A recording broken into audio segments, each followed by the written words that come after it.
the 2020 election bearing down, a growing number of Democrat candidates are throwing their support behind the left's radical plans to pack the Supreme Court with liberal justices, a plan spearheaded by Rep. Alexandria Ocasio-Cortez.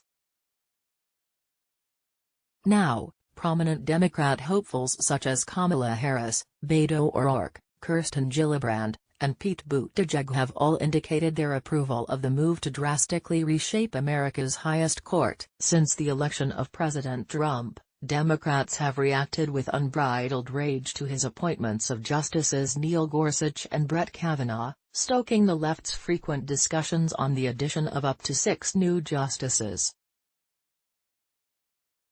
For Democrats heading into the 2020 race, reshaping the Supreme Court has become a prominent talking point, along with the support of late-term abortions, reparations for slavery, climate change, and the Green New Deal. From the Washington Examiner, when Alexandria Ocasio-Cortez proclaimed that Democrats should pack the Supreme Court of the United States of America, she was floating a fringe fantasy of increasing the number of justices from 9 to 15 as a way of kickstarting a left-wing transformation of America. Now, the idea has gone mainstream. No longer the little-known primary candidate she was when she was speaking on October 1 last year, Ocasio-Cortez, 29, is in the House of Representatives, and her massive social media profile has propelled her to international fame. OC, as she is almost universally known, is one of the most prominent faces of the Democrats. Her pronouncements and the uncompromisingly radical section of the progressive movement she appeals to is pushing the Democratic Party to the left. 4 2020 candidates are following her lead and have endorsed or are open to packing the court. The pressure group Pack the Courts is advertising using Means of Production, a self-described pro-Marxist production firm that produced viral online ads for Ocasio-Cortez. Linking the Democratic Party's leftist and establishment wings, Pack the Courts has teamed up with Demanded Justice, a group run by Brian Fallon, a former Hillary Clinton press secretary.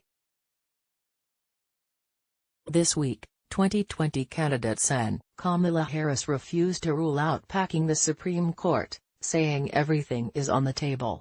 She is just the latest in a string of Democratic hopefuls who have shown openness to the idea.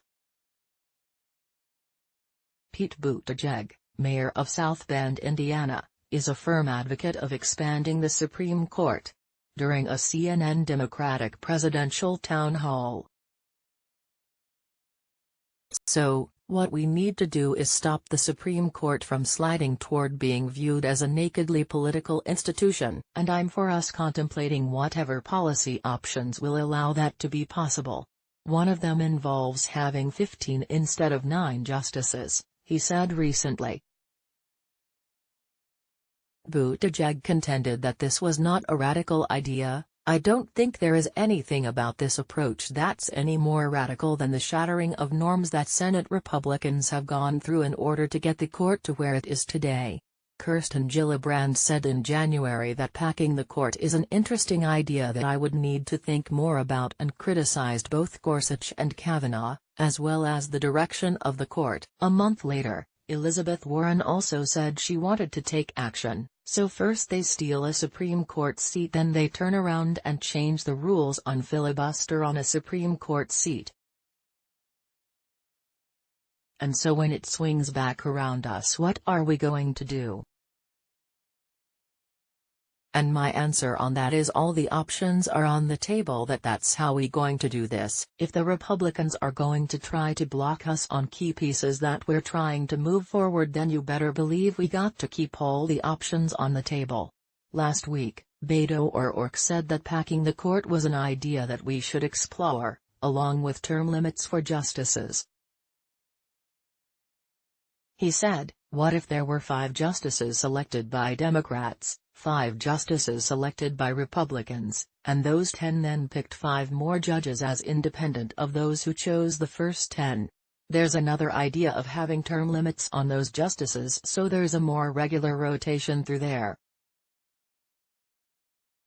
We're a country of 320 million people, there's got to be the talent and wisdom and the perspective, and that court should be able to reflect the diversity that we are composed of in this country.